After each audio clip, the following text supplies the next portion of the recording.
Un voile de brume descend sur Londres, où chaque rue semble murmurer un secret oublié. Dans cette atmosphère d'automne, les silhouettes se perdent et les destins se croisent dans l'ombre. Mais avant de vous plonger dans ce récit, dites-moi, d'où écoutez-vous cette histoire aujourd'hui? Quelle heure est-il chez vous, au moment où vous appuyez sur « Lecture » ? Dites-le moi en commentaire. Tendez l'oreille, car ce qui n'est qu'un pas dans le brouillard pourrait bien ouvrir la porte d'un mystère que nul n'aurait osé imaginer. Il est des matins où Londres semble se retirer dans un voile de silence et de mystère, et celui-ci n'échappa pas à cette étrange disposition. Tandis que je quittais mon logis pour me rendre vers Baker Street, je constatais que la brume avait envahi la ville entière, se glissant entre les bâtisses comme un hôte sournois et persistant. Les réverbères, encore allumés, diffusaient à travers cette épaisse vapeur une lueur incertaine, pareille à des spectres aux membres frémissants. Les passants, silhouettes furtives, disparaissaient à quelques pas de moi comme avalés par une mer mouvante. Chaque bruit semblait étouffé, absorbé par cette ouate grise. Le roulement de fiacres devenait sourd, les appels des marchands s'évanouissaient dans une clameur indécise, et même mes propres pas me parurent assourdis par la densité de l'air. Je songeais que Londres, dans ces instants, n'était plus qu'un décor d'ombre, un théâtre où chaque figure surgissait et disparaissait comme un fantôme. L'air humide portait avec lui les senteurs mélangées de la boue, du charbon et de quelques feux de bois que l'on avait tenté d'allumer dans l'intimité des foyers. La capitale s'abandonnait à sa propre mélancolie, et moi, son modeste observateur, j'éprouvais ce jour-là une impression d'irréalité qui me suivit longtemps. J'ignorais alors qu'elle serait bientôt renforcée par un spectacle aussi inattendu qu'inquiétant. En marchant à travers ce décor brumeux, je laissais mes pensées errer, comme souvent lorsqu'aucun malade ne requérait ma présence immédiate. J'avais repris, depuis ma vie commune avec Holmes, la brume, que la ville tout entière se chargeait d'un secret que nul regard ordinaire ne saurait percer. Mon esprit s'amusait à imaginer, derrière chaque silhouette perdue dans la vapeur, une histoire cachée, un drame étouffé, une énigme prête à éclore. Je ne pouvais deviner que l'une de ces visions allait, en effet, se matérialiser sous mes yeux. Je fus soudain arrêté dans mes rêveries par une vision qui me parut si incongrue que je crus d'abord à une illusion née de ma mélancolie. À travers la brume, surgit une figure singulière, une jeune femme vêtue d'une robe claire, ivoire, dont le tissu éclatant contrastait avec la grisaille de la rue. Elle avançait rapidement, tenant ses jupons pour ne pas les salir, mais ses pas trahissaient plus la précipitation de l'angoisse que l'élan de la joie. Son visage, à demi caché par un voile, laissait entrevoir des traits délicats, empreints d'une gravité qui me serra le cœur. J'eus aussitôt la certitude que cette jeune femme ne se rendait pas à quelque cérémonie, mais fuyait au contraire une menace invisible. Jamais apparition ne m'avait semblé si frappante, tant l'éclat de sa tenue jurait avec le décor terne et la morosité ambiante. Les passants eux-mêmes s'arrêtèrent un instant, étonnés, puis reprirent leur marche sans s'attarder. Moi, cloué sur place, je me demandais si je devais suivre cette étrange mariée qui paraissait courir vers un destin obscur. Hélas, mon hésitation me fit perdre un temps précieux. Mais déjà un autre personnage surgissait derrière elle. À quelques pas en arrière, je distinguai la silhouette massive d'un homme vêtu d'un long manteau sombre. Son allure contrastait violemment avec la légèreté de la jeune femme qu'il semblait suivre. Sa démarche ferme, décidée, ne laissait pas de doute sur son intention. Il ne marchait pas au hasard, mais traquait une proie. Je remarquai la manière dont il se penchait parfois en avant, comme pour raccourcir la distance qui le séparait de sa cible. Sa tête, coiffée d'un chapeau aux larges bords, demeurait basse, ce qui empêchait. Je fis un pas pour m'avancer, mais déjà la brume les engloutissait tous deux. Ce contraste entre la blancheur fragile de la jeune femme et l'obscurité menaçante de l'homme s'imprima si vivement dans mon esprit que je sus qu'il entrait mes souvenirs.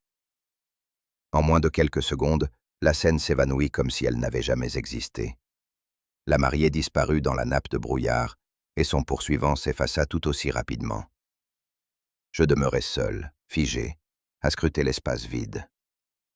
Le tumulte habituel de Londres reprit sa place autour de moi, mais je ne parvenais pas à chasser l'impression d'avoir assisté à une révélation fugace d'un drame souterrain.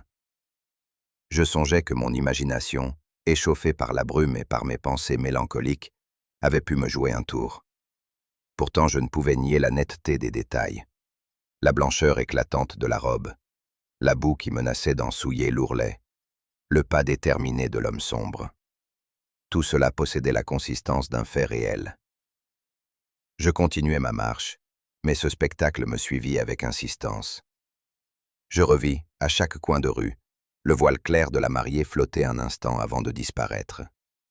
Cette obsession, bien loin de s'affaiblir, s'intensifia jusqu'à me troubler profondément. C'est dans cet état de malaise persistant que je décidai sans plus tarder de me rendre auprès de l'unique homme dont l'esprit saurait donner à mon trouble une explication rationnelle, Sherlock Holmes.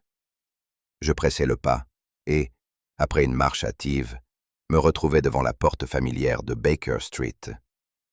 Je montai l'escalier avec un empressement que je ne m'expliquais pas entièrement, sinon par le besoin de partager mon trouble.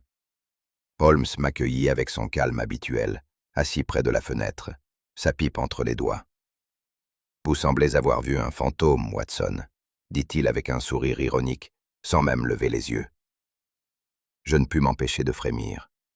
Avais-je donc tant de transparence pour qu'il devinât mon agitation d'un simple regard? Avant même que je n'entame mon récit, Holmes maintint dans la brume que Mrs. Hudson, essoufflée, annonça l'arrivée d'un visiteur. « Il insiste pour vous voir sur le champ, monsieur Holmes, » déclara-t-elle. Holmes leva à peine les yeux, esquissant un sourire. « Voilà, mon cher Watson, le signe que le destin s'ingénie à tisser des coïncidences entre vos songes et la réalité. Préparez votre stylo, car nous ne manquerons pas de matière. » À ces mots, un pas ferme mais précipité résonna dans l'escalier, prélude à une rencontre qui allait marquer le début d'une affaire singulièrement sombre. Un homme de haute taille, à la mise irréprochable malgré un air éperdu, pénétra dans le salon. Sa redingote sombre, sa cravate nouée avec soin et son port aristocratique contrastaient avec l'expression de détresse qui altérait ses traits. Je reconnus aussitôt, à ses manières polies et à sa diction mesurée, un gentleman de bonne naissance. « Monsieur Holmes, Dr. Watson, pardonnez cette intrusion. Mon nom est Sir Reginald Ashcombe, et je viens à vous dans le désespoir le plus absolu, » dit-il d'une voix qui tremblait légèrement. Je lui indiquai un siège, qu'il occupa en s'effondrant presque, tout en serrant nerveusement ses gants. Holmes, les mains jointes sous son menton, l'observait de ses yeux perçants avec une fixité qui eût mis mal à l'aise un homme moins sûr de lui. « Exposez-nous les faits, je vous prie, » dit-il enfin. Sir Reginald inspira profondément, comme pour reprendre contenance, et commença un récit dont chaque mot semblait lui coûter un effort. Ce matin même devait unir ma vie à celle de Miss Eleanor Gray, commença Sir Reginald d'une voix brisée. Tout était prêt. La maison parée de fleurs, l'église bondée d'invités, et moi-même attendant à l'autel. Mais Eleanor ne vint point. Il serra ses mains l'une contre l'autre avec une intensité douloureuse. On me dit qu'elle s'était éclipsée de sa chambre au lever du jour. Depuis, nul n'a su la retrouver. Ses effets personnels gisent intacts, ses bijoux demeurent à leur place, et aucun domestique n'a pu expliquer. Sir Reginald baissa la tête, hésitant. Je l'ignore. Elle me donnait toutes les assurances de son attachement. Mais sa disparition, le jour même de nos noces, ne peut être l'œuvre du hasard. Je fus saisi d'une émotion sincère devant cet homme humilié, trahi peut-être dans son amour, ou bien victime d'un complot. Holmes, lui, se contentait d'un léger froncement de sourcils, comme si déjà les contours d'une explication s'esquissaient dans son esprit. Sir Reginald reprit, comme s'il devait livrer une vérité pénible. Je ne saurais taire que la dot d'Eleanor est considérable. À la mort récente de son oncle, elle est devenue héritière d'une fortune immense, constituée de domaines et de placements fort lucratifs. À ces mots, Holmes hocha imperceptiblement la tête. Une richesse de cette envergure attire plus de convoitises que l'affection ne saurait en repousser, observa-t-il d'un ton sec. Je vis le visage du fiancé se crisper. J'aimais Eleanor pour elle-même, monsieur Holmes, mais je ne puis ignorer que d'autres, autour d'elle, voyaient en ce mariage un pacte financier plutôt qu'une union de cœur. Il se tut, accablé. Holmes, les yeux mi-clos, semblait mesurer chaque parole, comme si déjà il ordonnait dans son esprit les mobiles possibles d'un crime encore obscur. « Dites-moi, Sir Reginald, reprit Holmes, quelle est l'attitude de la famille Gray à votre égard ?» Le fiancé hésita, puis répondit d'une voix basse. « La mère d'Eleanor, Mrs. Gray, m'a toujours accueilli avec une politesse glaciale. Sa sœur cadette, Clara, témoigne d'une jalousie à peine dissimulée. J'ai cru voir dans leurs yeux un ressentiment contre cette union, comme si ma présence allait leur ravir ce qu'elles considéraient comme leur dû. » Holmes esquissa un sourire sans joie. « Ainsi, nous avons d'un côté une fortune à partager, et de l'autre une famille où chaque membre nourrit son ambition secrète. Voilà déjà de quoi nourrir plus d'un dessein. » Je notais que Sir Reginald, en prononçant ces mots, paraissait à la fois soulagé et plus accablé, comme s'il découvrait lui-même la force de ses oppositions, immédiatement un élément central de l'affaire. Quant à Sir Reginald, il paraissait terrifié à l'idée qu'un inconnu eût pu s'immiscer ainsi dans son bonheur le plus intime. Holmes se leva brusquement, parcourut la pièce de quelques pas, puis s'arrêta devant la fenêtre. « Votre récit, Sir Reginald, contient plus d'ombre que de clarté. Je note vos contradictions et vos omissions, qui ne m'échappent point. » Il se retourna avec un sourire ironique. « Vous êtes peut-être sincère, mais vos vérités partielles m'indiquent que d'autres vérités demeurent enfouies. » Je vis le fiancé rougir de honte ou d'agacement, tandis que Holmes reprenait sa pipe avec un calme étudié.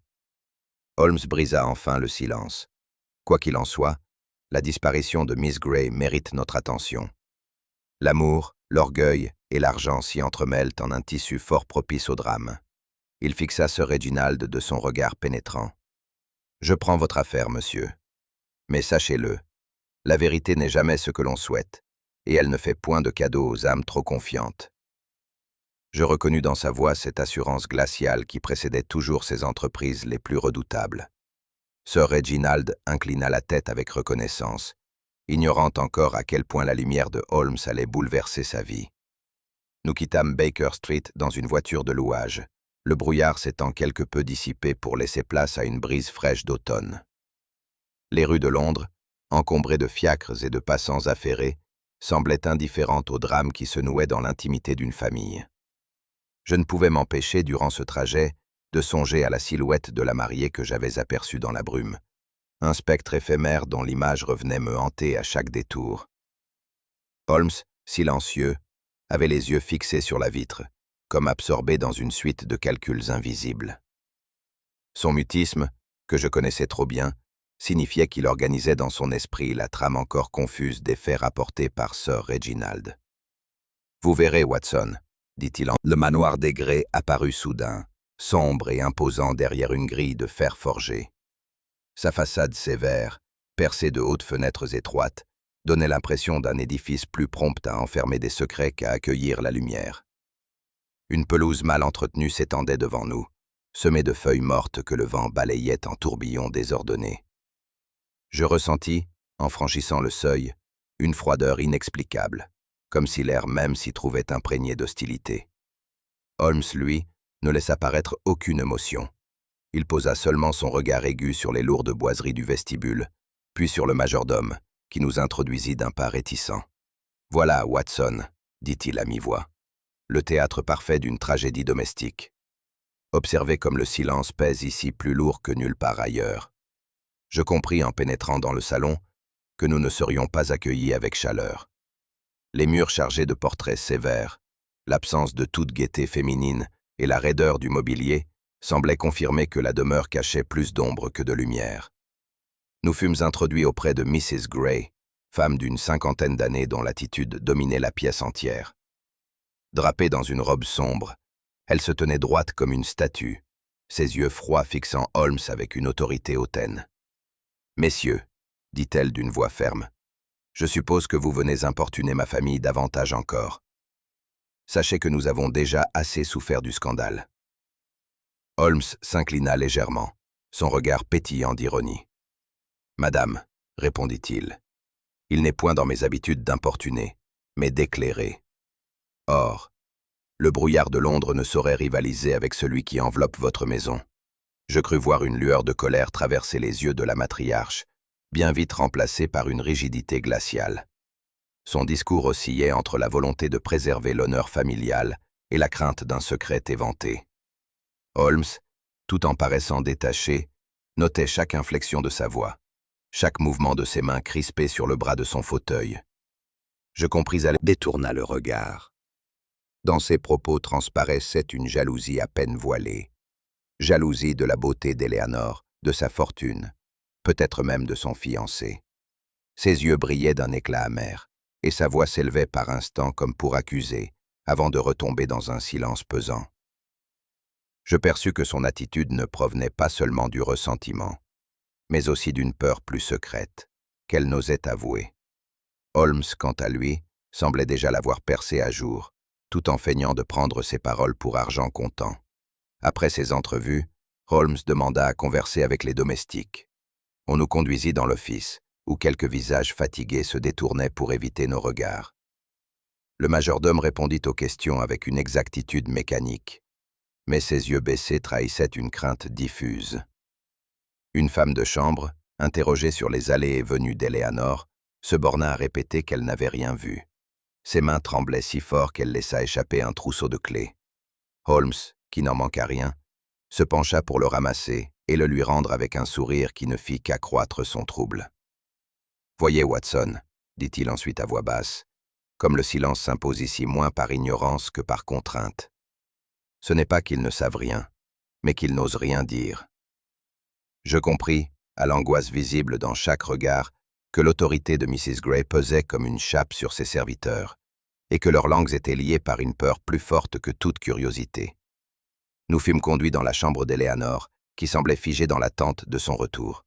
Le lit demeurait fait, une robe délicatement posée sur une chaise, et le parfum léger des fleurs fanées flottait encore dans l'air. Je ressentis une étrange mélancolie à l'idée que cette pièce, préparée pour une mariée, avait été désertée dans le silence. Holmes, aussitôt, se mit à l'ouvrage. Il parcourut la chambre d'un pas lent, se baissant pour examiner les moindres détails.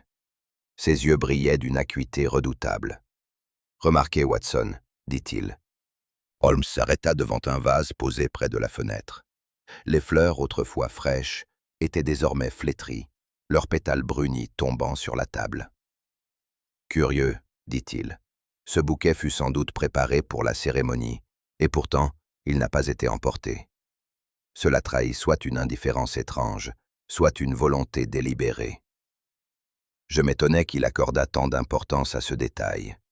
Mais Holmes, qui voyait dans chaque objet la trace d'une intention, demeura pensif, caressant d'un doigt les tiges desséchées.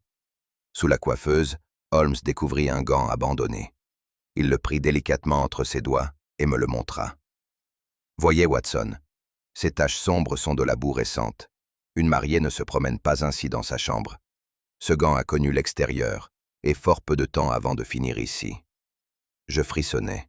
Ce détail suggérait soit une sortie clandestine, soit un retour précipité. Holmes, lui, rangea l'objet dans sa poche avec le calme d'un homme qui accumule les pièces d'un puzzle. Holmes se pencha ensuite vers l'âtre, où quelques cendres attiraient son attention. Il saisit avec des pincettes un fragment de papier partiellement brûlé. Quelques mots demeuraient lisibles. Menace, héritage et silence. « Voilà, Watson, » dit-il gravement. Ce feu n'a pas suffi à réduire au néant ce que l'on voulait dissimuler. Ces mots, à eux seuls, suffisent à évoquer un secret lourd de conséquences. Je ressentis une inquiétude croissante. Qui donc cherchait à faire taire Eleanor? Et à propos de quel héritage? Holmes rassembla bouquets, gants et fragments de lettres, puis se tourna vers moi. Ses yeux étincelaient d'une lueur de certitude. « Mon cher Watson, dit-il, cette affaire ne relève pas d'un simple caprice amoureux. Elle touche à des intérêts d'une ampleur que nous ne soupçonnons pas encore. Chaque indice crie la préméditation et l'intrigue savamment ourdie. » Il se tut un instant, tirant de sa poche sa pipe, et ajouta à voix basse. « Nous avons pénétré dans une maison. » L'inspecteur s'empourprait, mais il continua sans se laisser démonter. Son empressement trahissait autant sa conviction que le désir de prendre Holmes de vitesse dans cette affaire délicate. Lestrade, reprenant contenance, posa ses papiers sur la table et déclara. « Un mendiant, habitué des quais, affirme avoir vu Miss Eleanor Gray monter dans un fiacre, peu après sa disparition. Elle était accompagnée d'un homme élégamment vêtu. Je me redressai vivement. Est-ce possible? Après tant de recherches infructueuses, voilà une piste tangible. Holmes, lui, resta impassible. Décrivez-nous cet homme.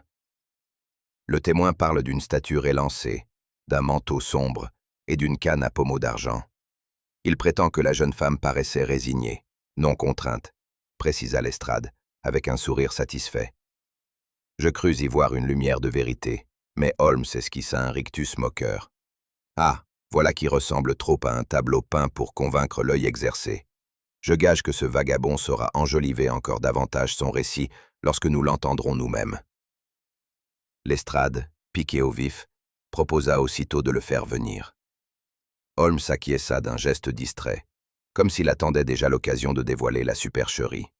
Le vagabond fut introduit quelques heures plus tard, figure crasseuse, mais la langue étonnamment déliée. Interrogé par Lestrade, il se lança dans un récit d'une précision théâtrale. Il décrivit le fiacre, les chevaux, le cocher, et même les motifs de la robe de la jeune femme. Je fus frappé par l'abondance de détails. Chaque mot semblait choisi pour frapper l'imagination. Trop parfait, son récit se déployait comme une fable apprise par cœur. Holmes, les paupières à demi closes, l'écoutait en silence, mais je distinguais dans son regard une ironie croissante. Elle avait l'air triste, mais point effrayée, affirma le vagabond d'un ton dramatique. L'homme qui l'accompagnait lui tenait la main comme un protecteur. Holmes, sans l'interrompre, griffonnait distraitement quelques notes. Je sentais que... « Eh bien, Holmes, que dites-vous de mon témoin ?» lança Lestrade avec une satisfaction non dissimulée. « Cette affaire est claire. Miss Grey n'est pas victime, mais fugitive. » Holmes, qui s'était levé pour aller remplir sa pipe, souffla la fumée avec lenteur.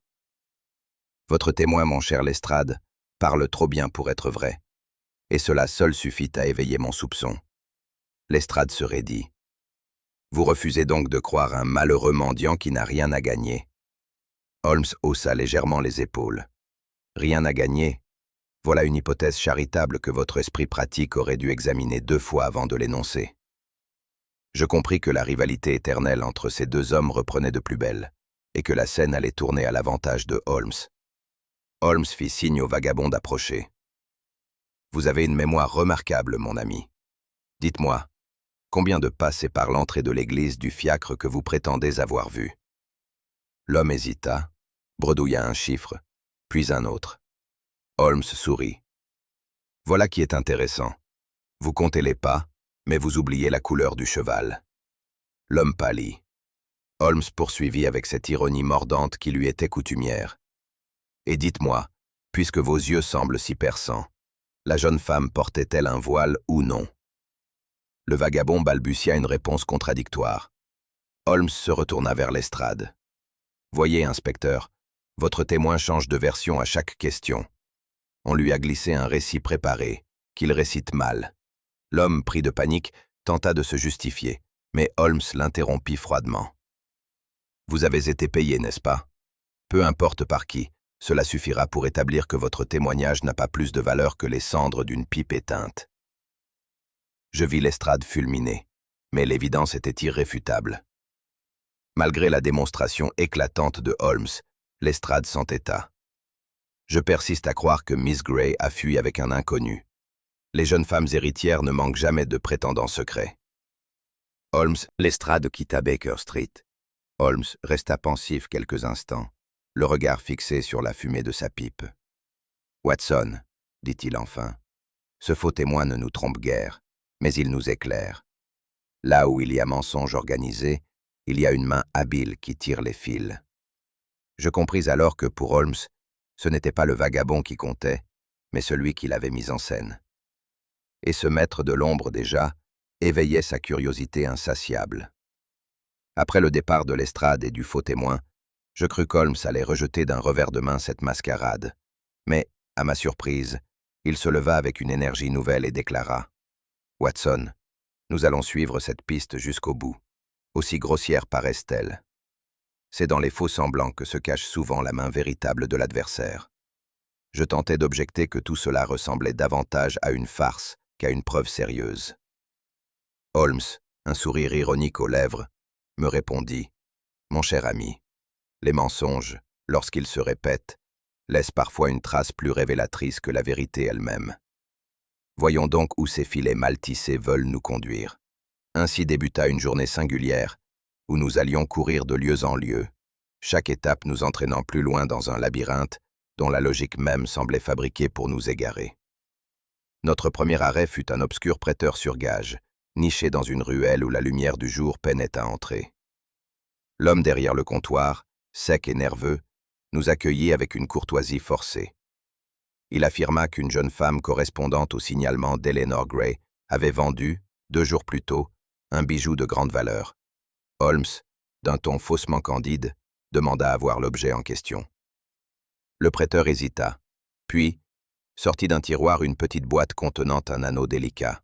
« Voilà, messieurs, preuve de mon honnêteté, » dit-il avec un sourire satisfait. Je fus frappé par la beauté de la pièce. Un anneau orné d'une pierre fine, d'un éclat discret mais certain. Pourtant, quelque chose dans l'attitude de l'homme me parut artificiel, comme s'il récitait un rôle appris par cœur. Holmes, les mains croisées, se contenta d'acquiescer, mais ses yeux brillaient d'un éclat que je connaissais trop bien. Holmes prit l'anneau, l'examina minutieusement à la lumière tremblante d'une lampe. Après un long silence, il se tourna vers le prêteur. « Vous prétendez que la jeune femme l'a vendu ?»« En effet, monsieur, » répondit-il avec assurance. Holmes haussa un sourcil et me glissa à voix basse. « Observez, Watson, cette gravure intérieure. L'initiale est un C et non un E. Cet anneau ne pouvait appartenir à Miss Eleanor Gray. » Je demeurai interdit, tandis que le prêteur commençait à s'agiter, pris au piège de son propre mensonge. Holmes reposa l'objet avec un calme glacial.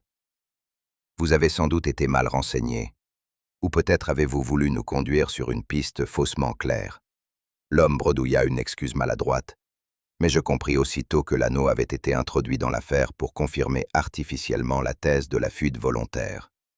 Holmes, impassible, prit note de l'adresse du bijou et quitta la boutique, non sans m'adresser un sourire énigmatique.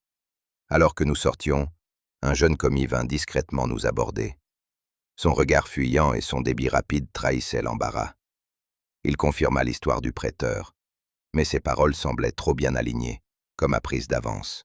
« Elle portait un voile clair, » dit-il avec assurance. Elle avait l'air triste mais décidée.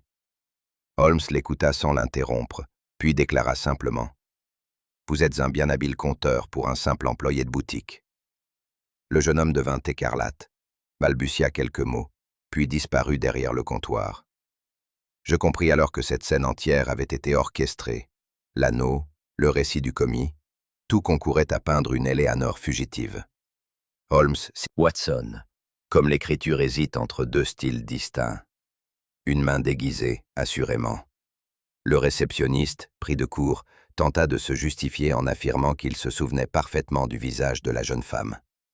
Mais son excès de détails éveillait plus de soupçons que de confiance. Holmes me fit un signe discret. Nous tenions là une autre étape du piège.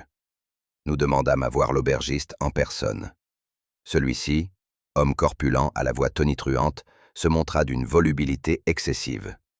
Il affirma qu'il se rappelait très bien la mystérieuse cliente. Une beauté pâle, vêtue de clair, et d'un air à fendre le cœur, disait-il en levant les bras au ciel.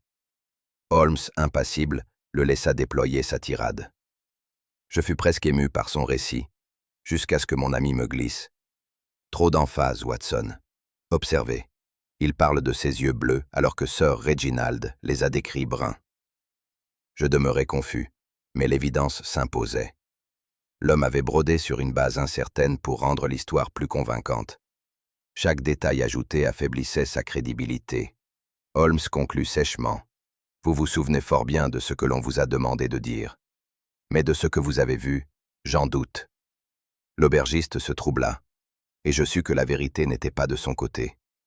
Alors que nous quittions l'hôtel, je ne pus contenir mon indignation. Holmes, tout cela n'est qu'une farce grossière.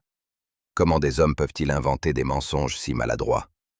Holmes sourit légèrement. Ce n'est pas la maladresse qui m'intrigue, Watson, mais au contraire la perfection du dessin. Remarquez, Un anneau, un registre, un témoignage.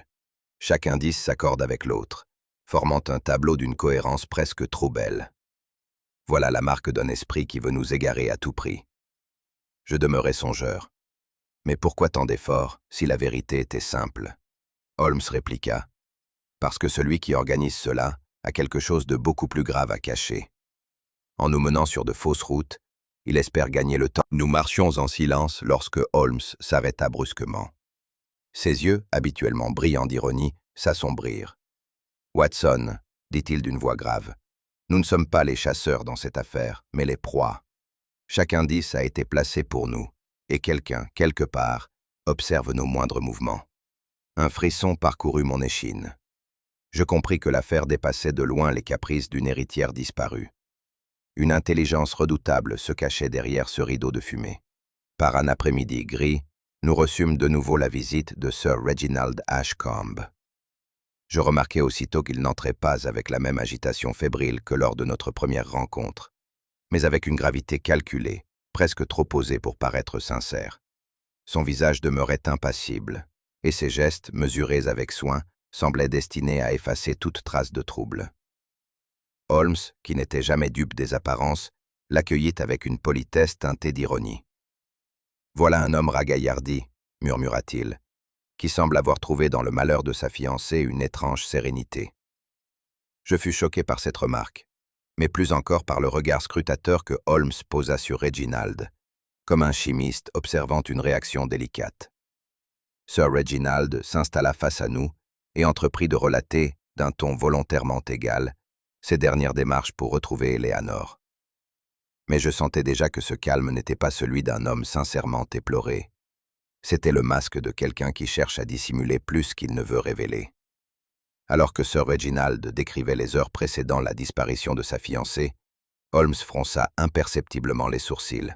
« Vous dites, monsieur, que vous avez quitté le manoir à 10 heures précises ?» demanda-t-il d'un ton apparemment distrait. « Oui, c'est exact, » répondit Reginald sans hésitation. Holmes fit mine de griffonner sur une feuille. « Curieux, car votre cocher affirme vous avoir attendu jusqu'à 11 heures passées. » Je vis la pâleur envahir le visage de Sir Reginald, qui tenta aussitôt de répondit l'autre. « Étrange, » reprit Holmes, car la gouvernante parle d'une robe ivoire garnie de dentelle. Reginald fronça les sourcils. « Je ne suis pas expert en nuances de tissu. » Holmes enchaîna sans lui laisser le temps de souffler. « Et la bague, monsieur, que vous lui aviez destinée, vous l'aviez remise au joaillier combien de jours avant la noce ?»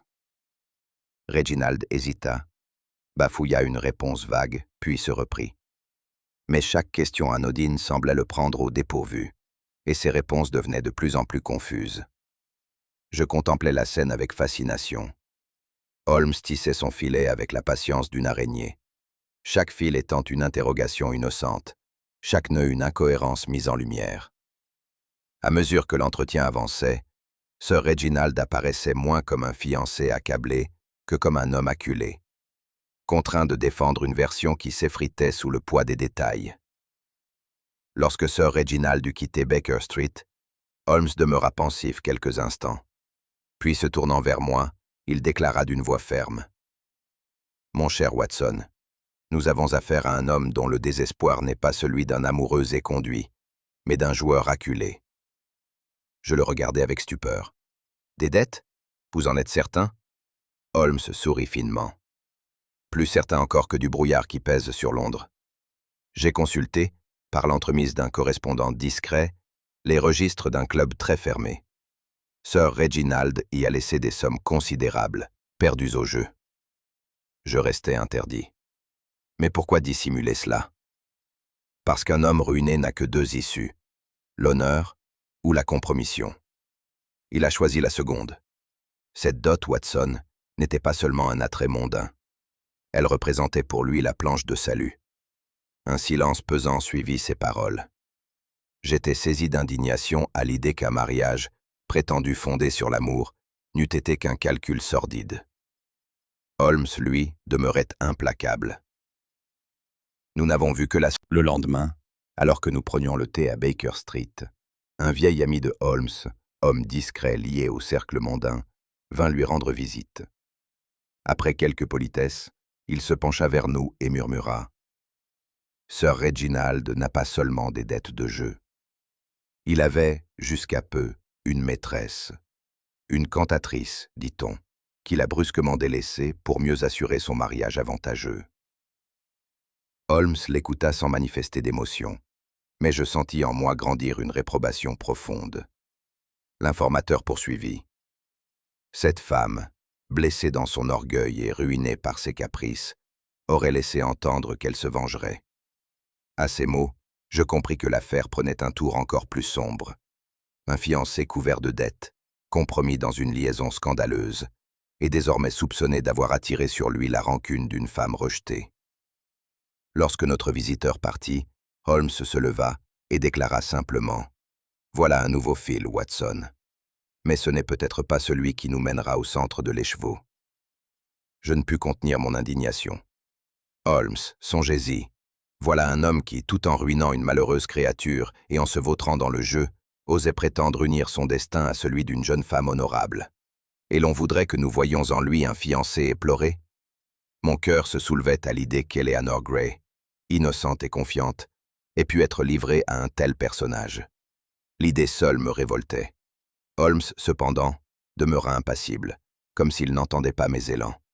Son calme ne faisait qu'accroître ma colère. « Mon cher Watson, » répondit-il avec une froideur tranquille, « vos sentiments vous honorent, mais ils ne servent point la recherche de la vérité. Souvenez-vous, distinguer les fautes morales des crimes réels est la première règle de notre métier. » Je le fixais, presque choqué de sa sérénité. « Mais Holmes, cet homme n'est-il pas déjà coupable aux yeux de la conscience ?» Holmes sourit avec une pointe d'ironie.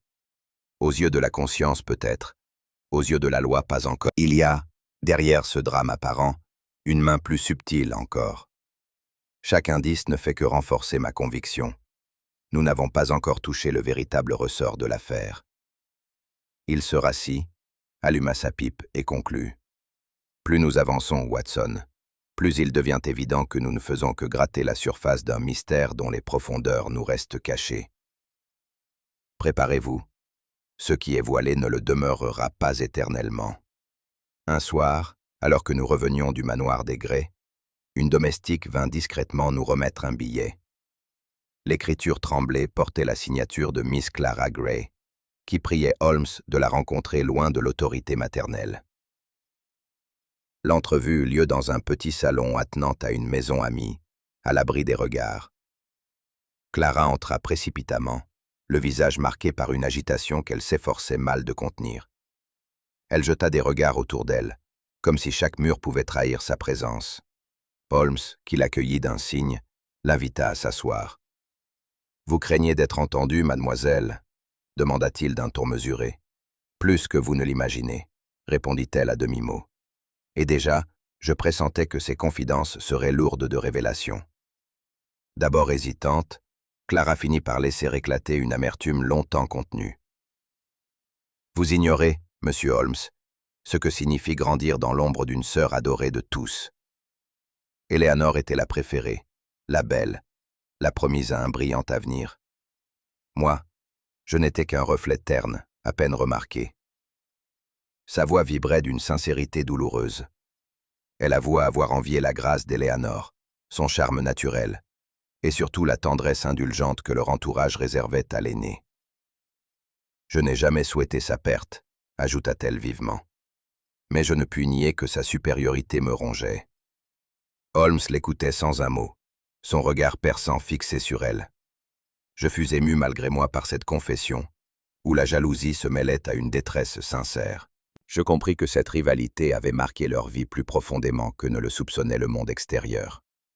Après un long silence, Clara reprit d'une voix plus basse. « Ce que je vais dire n'a jamais franchi nos murs. Eleanor vivait sous la menace d'un homme plus âgé, influent, qui prétendait veiller sur elle. » Je tressaillis.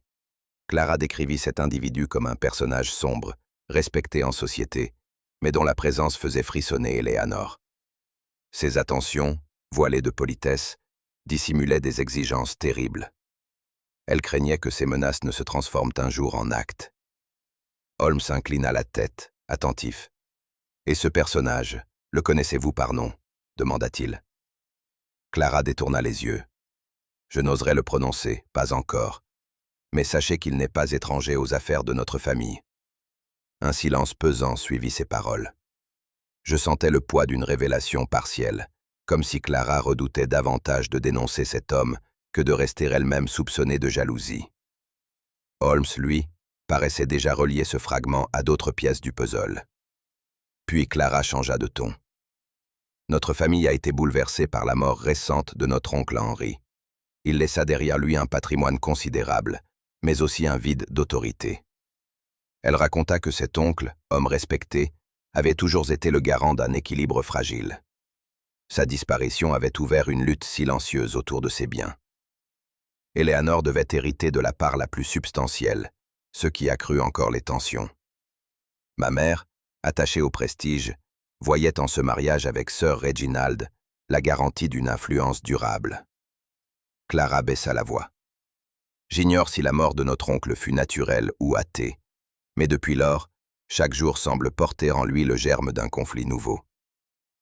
Je sentis un frisson parcourir mon échine. Ce décès, présenté comme un fait acquis, prenait soudain des airs de mystère. Holmes, dont les yeux brillaient d'un éclat fiévreux, prit note mentalement, comme s'il entrevoyait derrière ce décès l'origine de la tragédie actuelle. Que si Eleanor se mariait, elle emporterait avec elle la clé de l'héritage. Les rancunes s'envenimaient, et chacun portait en lui une raison de souhaiter sa disparition. Ses yeux s'emplirent d'une lueur inquiète. Je compris qu'au-delà de la jalousie, elle dévoilait la vérité d'une famille rongée par l'appât du gain.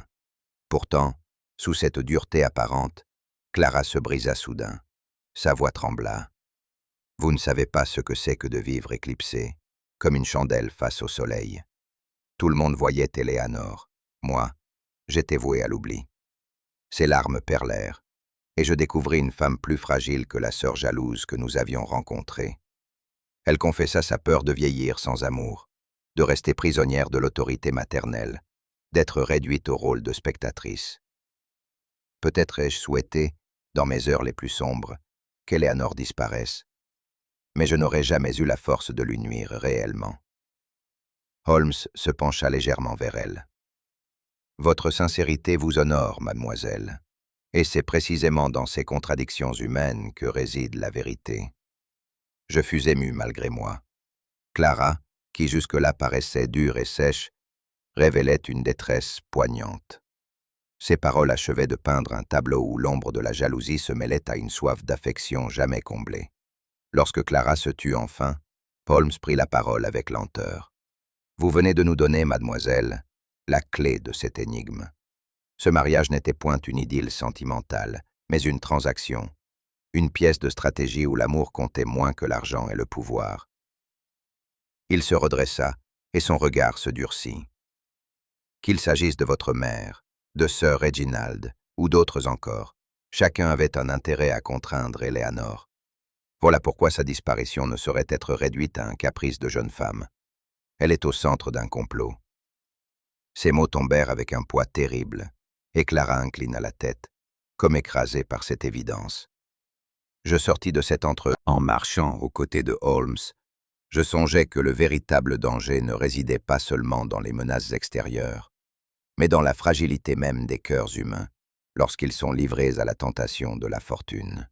De bonne heure, ce matin-là, Holmes reçut un billet griffonné à la hâte. L'écriture nerveuse de l'estrade y transperçait l'urgence. « Venez sans délai au quai de Blackfriars, preuve capitale trouvée. » Holmes lut le message avec une expression que je peinais à déchiffrer. Moitié ironie, moitié curiosité. « Voyons, Watson, » dit-il en saisissant son manteau. « Notre brave Lestrade croit tenir le triomphe. Gageons que la vérité sera moins flatteuse pour lui qu'il ne l'imagine. » Je le suivis sans mot dire, partagé entre l'appréhension et l'espoir de voir enfin l'énigme se résoudre. Mais déjà, dans le ton de Holmes, je pressentais que la découverte de l'inspecteur ne serait peut-être qu'une autre pièce du grand théâtre où se jouait cette affaire.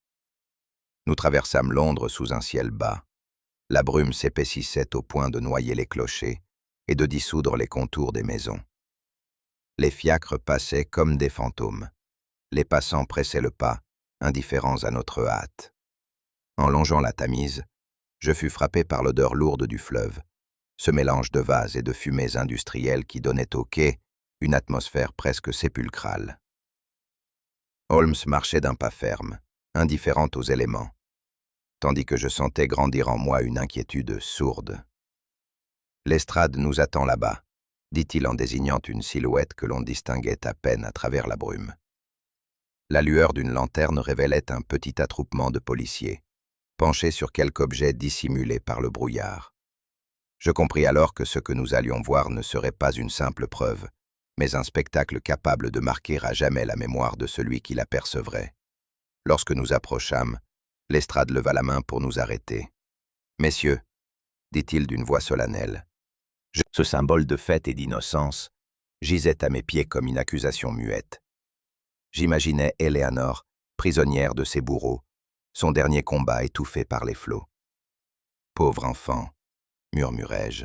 « Quelle fin tragique pour une vie qui s'ouvrait à peine. » Holmes me jeta un regard rapide, mais ne dit rien. Son visage demeurait froid, presque détaché.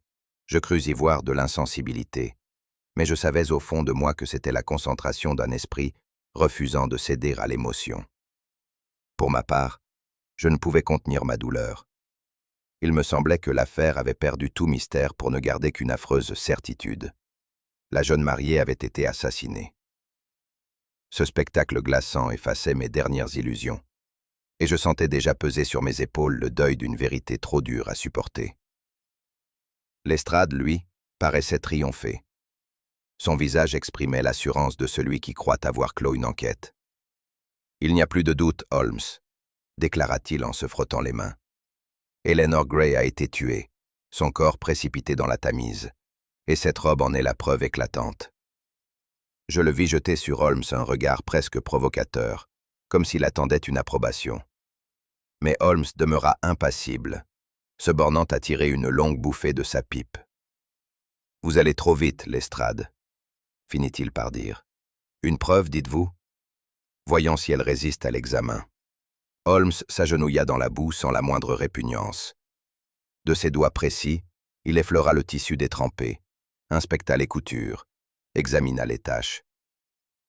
Je l'observai avec curiosité, partagé entre l'espoir et la peur qu'il trouve quelque chose de décisif. Il pinça l'étoffe entre ses doigts et murmura.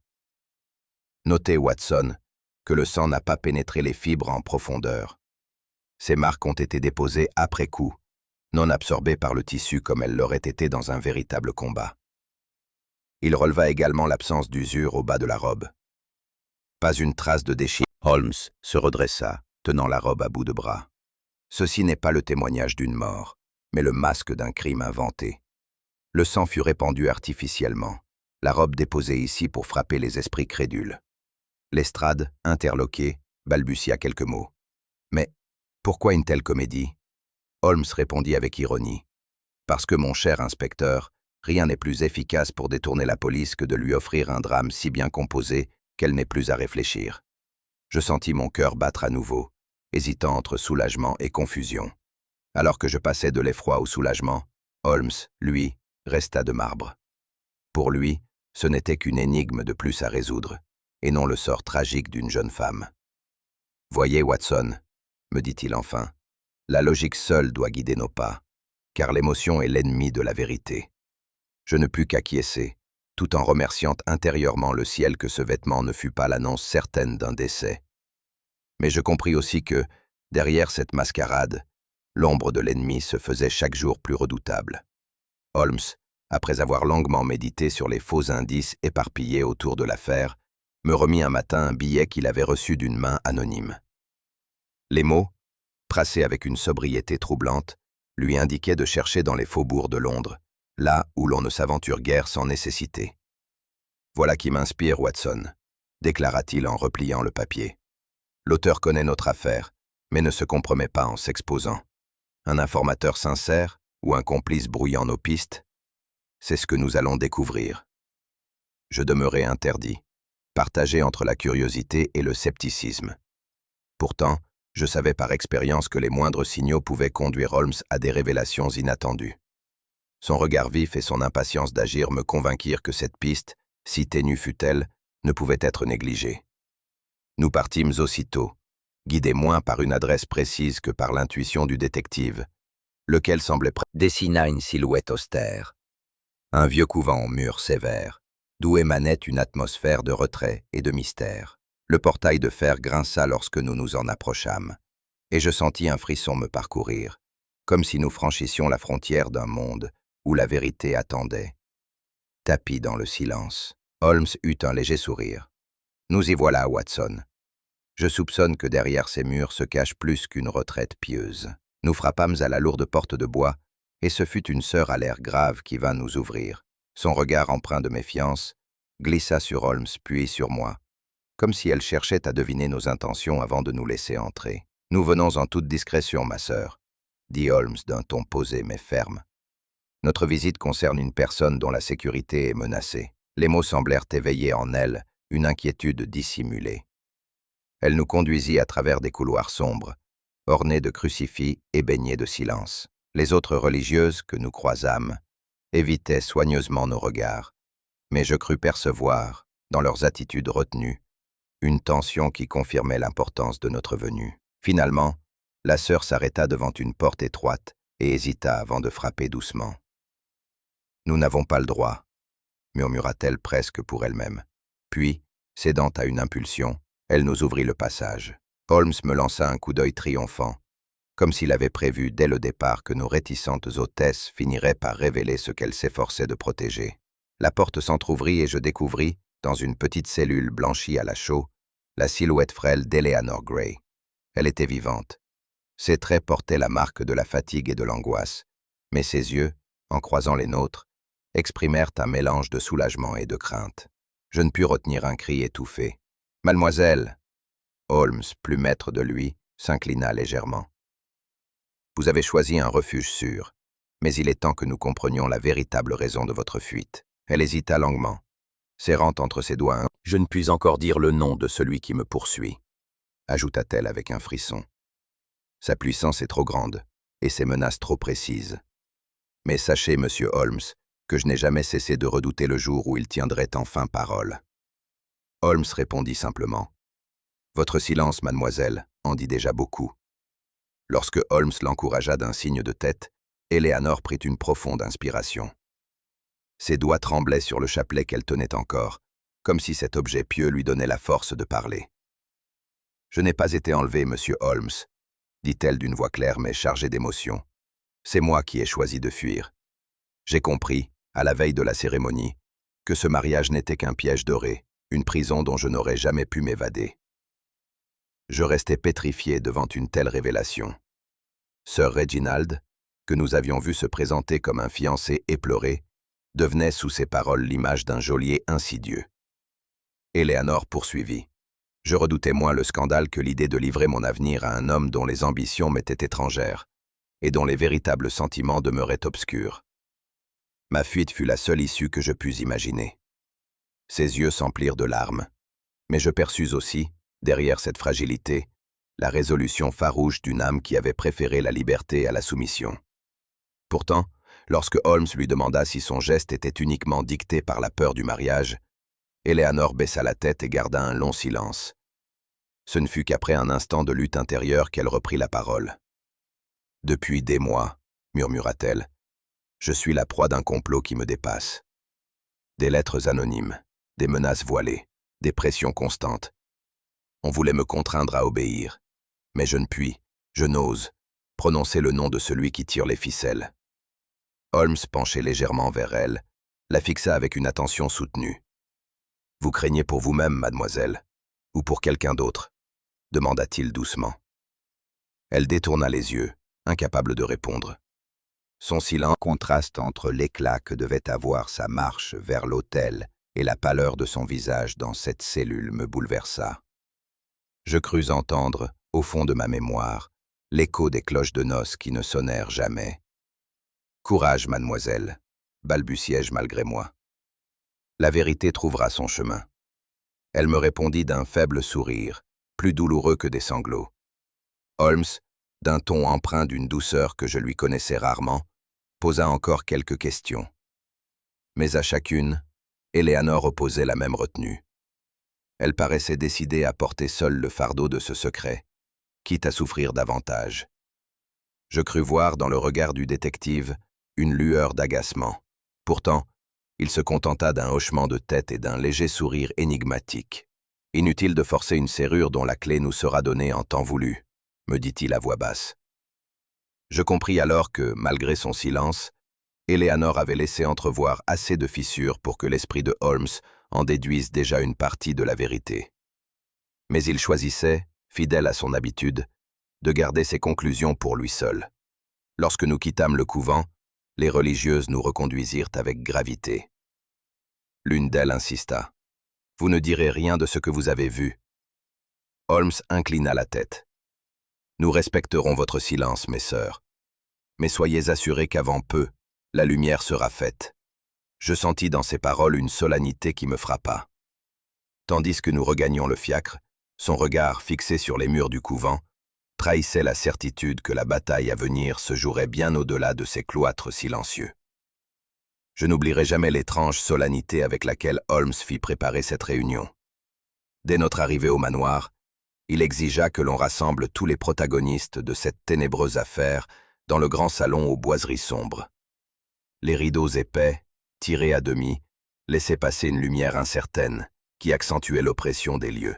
« Rien n'est plus efficace, Watson », me glissa-t-il à voix basse, que de placer le mensonge face à ses... Sir Reginald, rappelé d'urgence, fit son entrée avec une dignité affectée, mais ses traits crispés trahissaient son agitation. Mrs. Gray consentit à descendre, raide et hautaine, soutenue par une volonté inflexible. Quant à Miss Clara, son trouble était manifeste, ses mains ne cessant de s'entrelacer sur ses genoux. Holmes, imperturbable, s'installa dans un fauteuil au centre de la pièce, tel un magistrat invisible, prêt à ouvrir l'audience d'un procès. Je sentis que l'heure décisive approchait, et que le détective allait bientôt abattre ses cartes avec cette habileté glaciale qui ne lui faisait jamais défaut. La lumière tombait obliquement sur les visages, révélant leurs tensions intérieures avec une cruauté impitoyable. Je remarquai que Sir Reginald, malgré son maintien, portait une fine sueur sur le front. Ses doigts pianotaient nerveusement sur l'accoudoir de sa chaise. Mrs. Gray, de son côté, demeurait immobile comme une statue de marbre, mais son regard fuyant, qu'elle croyait impénétrable, me sembla plus éloquent qu'un aveu. Sa froideur glacée paraissait vouloir cacher une inquiétude sourde. Miss Clara, assise à l'écart, se mordillait les lèvres avec une fébrilité qui contrastait avec la dureté de sa mère. Ses yeux se posaient tour à tour sur Holmes, puis sur Reginald, comme si elle cherchait à deviner ce que le détective allait révéler. Holmes observait chacun d'eux, sans qu'aucun mouvement de son visage ne trahisse ses pensées. Moi-même, je sentais battre mon cœur avec une intensité inhabituelle, car l'instant avait la gravité d'un dénouement judiciaire.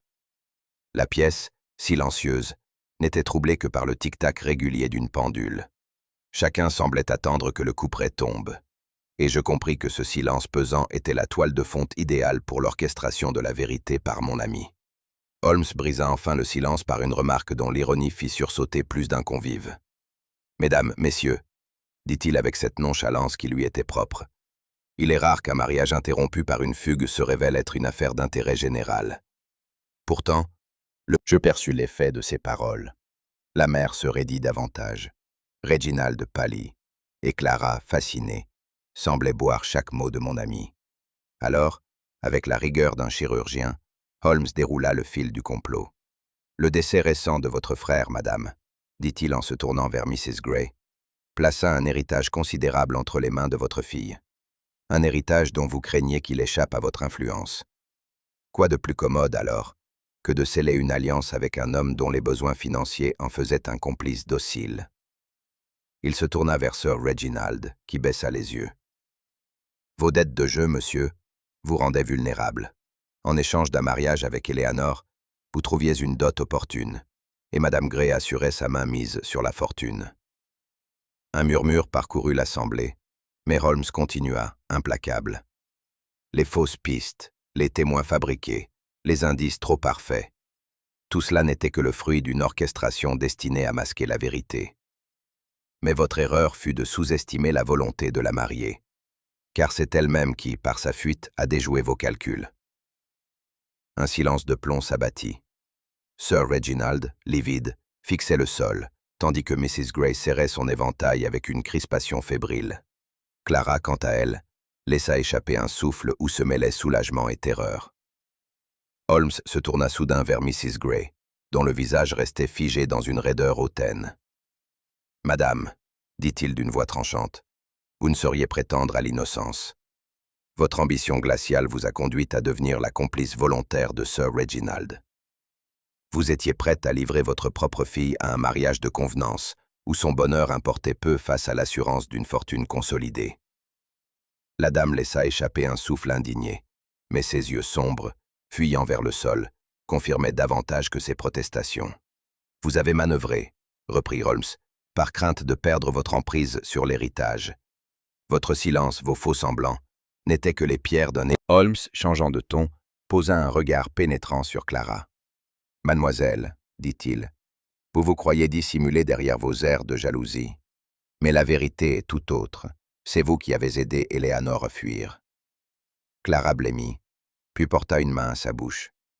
Ses yeux s'emplirent de larmes, et elle finit par murmurer. « Oui, je ne pouvais plus supporter de voir ma sœur sacrifiée. J'ai préféré trahir l'autorité de ma mère plutôt que d'assister à sa ruine. » Holmes hocha la tête, comme s'il avait anticipé cet aveu. « Vous n'êtes pas innocente, mais vous n'êtes pas coupable non plus, » conclut-il.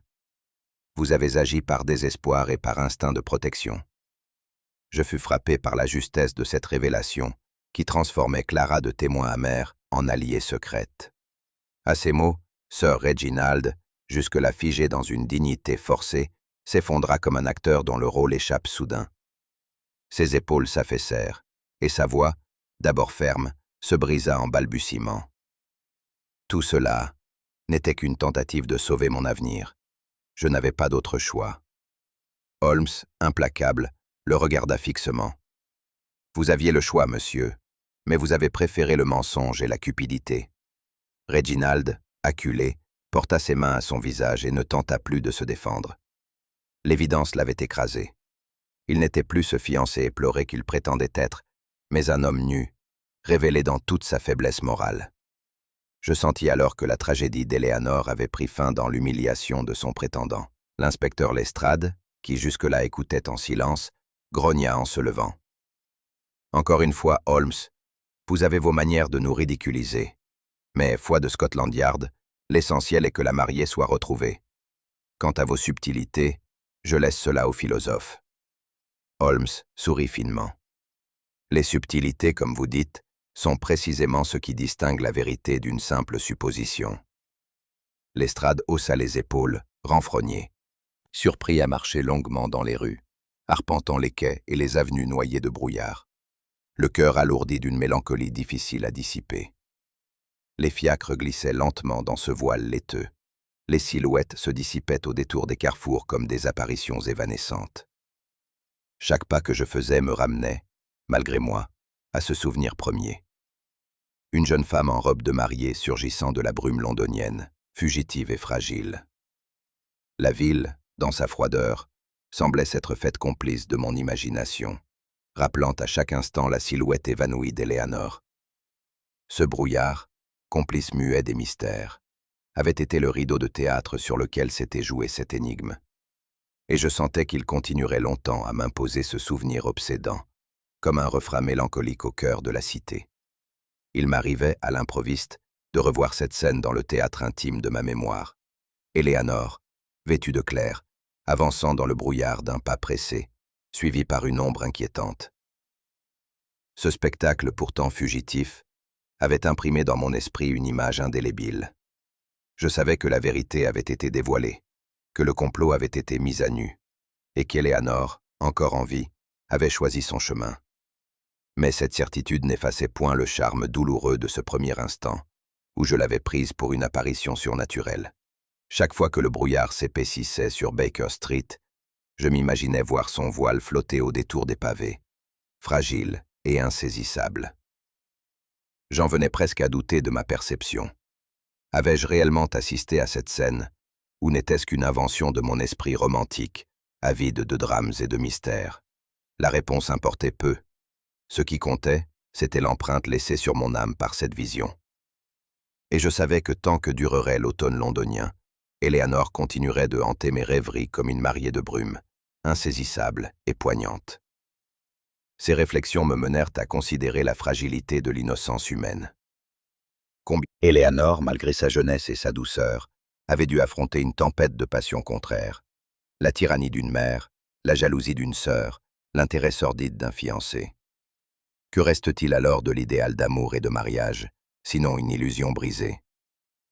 Je sentis en moi un élan de tristesse pour toutes ces espérances bafouées, et une compassion profonde pour cette jeune femme, contrainte de se réfugier dans l'ombre d'un couvent pour préserver sa liberté.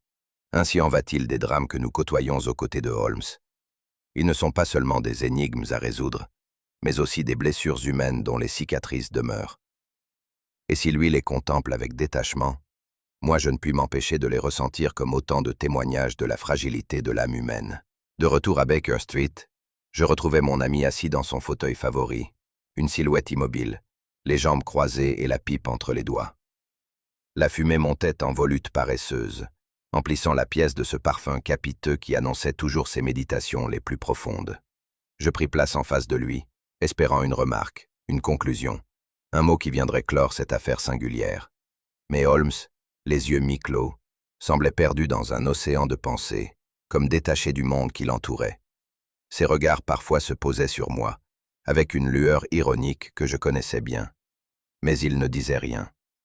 Ce silence, plus éloquent que bien des discours, me laissait deviner qu'il préparait une réflexion de celles qui frappent l'esprit par leur justesse implacable.